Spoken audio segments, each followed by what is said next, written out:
foguetes palestinos lançaram foguetes nesta terça-feira a partir da faixa de Gaza contra Israel, depois da morte de um integrante detido da Jihad Islâmica que estava em greve de fome há quase 3 meses. Khader Adnan, um líder do movimento islâmico palestino que foi detido em fevereiro na Cisjordânia, morreu depois de mais de 80 dias de greve de fome. A administração penitenciária de Israel anunciou a morte de Adnan, que foi encontrado inconsciente e depois hospitalizado. Os foguetes foram lançados pouco depois do anúncio a partir da faixa de Gaza, onde o grupo armado Jihad Islâmica tem forte presença. O exército israelense registrou 3 foguetes disparados a partir do território palestino que caíram em áreas abertas. O primeiro-ministro palestino Mohamed Shtayyeh descreveu a morte de Adnan como um assassinato deliberado e criticou o governo de Israel por rejeitar o pedido de libertação, ignorar as condições médicas do prisioneiro e mantê-lo na cela, apesar da gravidade do estado de saúde. Adnan foi detido pelas forças israelenses em 5 de fevereiro, perto de onde morava, na cidade de Jenin, na Cisjordânia, de acordo com a Jihad Islâmica. Ele foi descrito pelo grupo como um herói e um mártir.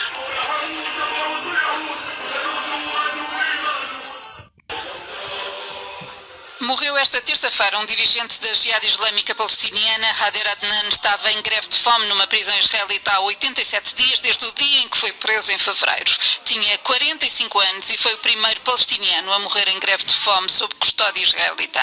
A notícia rapidamente chegou a Gaza, de onde foram disparados projéteis em direção a Israel. Os rockets terão caído em descampados e não há notícia de vítimas. A Jihad Islâmica, um grupo considerado terrorista pelos Estados Unidos e pela União Europeia, promete que Israel vai agora pagar pela morte de Adnan. Bakhmut e Marinka, na região de Donetsk, mantém-se como palcos dos combates mais ferozes na invasão russa da Ucrânia. As forças militares ucranianas preparam uma contraofensiva para tentar expulsar os invasores, que ali concentram também as forças terrestres, num apelidado picador de carne, onde a Rússia tem vindo a sacrificar milhares de vidas, de acordo com dados recolhidos pelos Estados Unidos. But just since December, we estimate that Russia has suffered more than 100,000 casualties, including over 20,000 killed in action, nearly half of whom were Wagner soldiers, the majority of whom were Russian convicts that were thrown into combat in Bakhmut without sufficient combat combat training, combat leadership, or any sense of organizational command and control. Na segunda-feira foi notícia um novo ataque russo com mais de 3 dezenas de mísseis, mas também o descarrilamento de um comboio russo na linha de Briansk, a norte da Ucrânia, com suspeitas de ataque não reivindicado pela Ucrânia. O Kremlin abriu uma investigação ao caso. Há suspeitas de haver grupos de russos opositores da invasão na Ucrânia a tentar sabotar os objetivos de Vladimir Putin. Noutras partes da Rússia, incluindo em São Petersburgo, têm sido depositadas flores em monumentos alusivos ao escritor ucraniano Taras Shevchenko, o que está a ser entendido como manifestações anti-guerra e tributos às vítimas ucranianas dos bombardeamentos russos retomados sexta-feira contra várias cidades e que mataram dezenas de pessoas, incluindo crianças.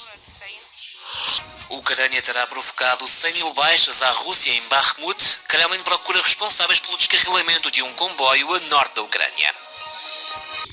O som de tiros e explosões não para em Khartoum, apesar das tréguas terem sido oficialmente prolongadas esta segunda-feira. O fumo negro continua a recortar o horizonte da capital do Sudão, indiferente ao anúncio de um primeiro entendimento na frente diplomática. Segundo um enviado da ONU, os generais que lideram as fações em conflito concordaram em enviar representantes para negociações que podem decorrer na Arábia Saudita. Com a situação a agravar-se para a população civil, o Programa Alimentar Mundial levantou a suspensão temporária das operações no Sudão. Os combates já empurraram milhares para fora do país. Os recursos para os milhões que permanecem são cada vez mais escassos. A distribuição de alimentos deverá recomeçar em breve, mas apenas em locais onde estão garantidos os corredores humanitários. A fome e o agravamento das condições de segurança levaram as Nações Unidas a enviar para o terreno o principal responsável pela ajuda humanitária. A ONU alerta para a possibilidade de uma crise social de grandes proporções, uma vez que as populações que ficam isoladas pelos combates estão também a ficar sem água potável. Milhares de estrangeiros já foram retirados do país e dezenas de milhares de sudaneses estão em fuga atravessando as fronteiras. Egito, Chad e República Centro-Africana são os destinos principais. A ONU prepara-se para a possibilidade de mais de 800 mil pessoas fugirem do Sudão. No território da guerra, nesta madrugada, a Rússia lançou uma nova onda de ataques. Em áreas próximas a Kiev, defesas antiaéreas destruíram 15 de 18 mísseis.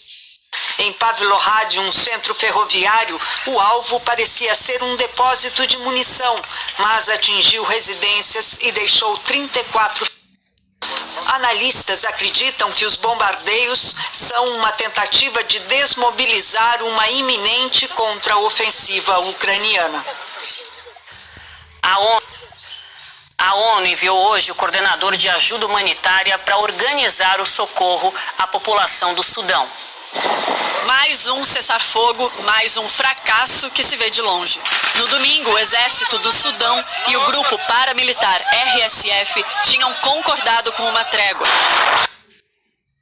Explosões na capital Khartoum e também em cidades próximas mostram que as conversas de paz são improváveis neste momento. A ONU fez hoje um alerta de que 800 mil pessoas podem fugir do Sudão.